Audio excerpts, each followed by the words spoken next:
নিরামিষ পদে রান্নাটা করলাম। উচ্ছে ডাল কেমন হয়েছে সঙ্গে থাকো, স্কিপ করে চলে যাও না। কড়াটা বসিয়ে দিয়ে জলটা গরম হয়ে গেছে, ডালটা ধুয়ে তুলে দিয়েছি, পেঁপেটাও ধুয়ে দিয়ে দিয়েছি। ডাল আর পেঁপে সেদ্ধ হয়ে গেছে।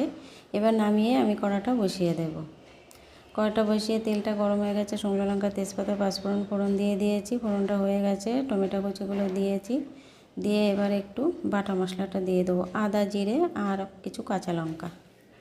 এবার পরিমাণ মতো লবণ আর হলুদ দেব, দিয়ে একটু কষিয়ে নিয়েছি। এবার ভেজে রাখা উচ্ছেটা দিয়ে দেব, দিয়ে এবার একটু চিনি দেব অল্প স্বাদ মতো, একটু শিল দেওয়া জল দিয়েছি মশলাটা যাতে পুড়ে না যায়। এবার সিদ্ধ করা ডাল আর পেঁপেটা তুলে দেব, দিয়ে কিছু সময় রান্না করে নেব। আমি একটা ভাজা মশলা করে রেখেছিলাম, জিরে আর ধনে, ভাজা মশলাটা দিয়ে দেব, একটু ঘি দেব, দিয়ে নামিয়ে নেব। কেমন হয়েছে রান্নাটা কমেন্টে জানিও, ভালো লাগলে লাইক কমেন্ট শেয়ার করে দেবে।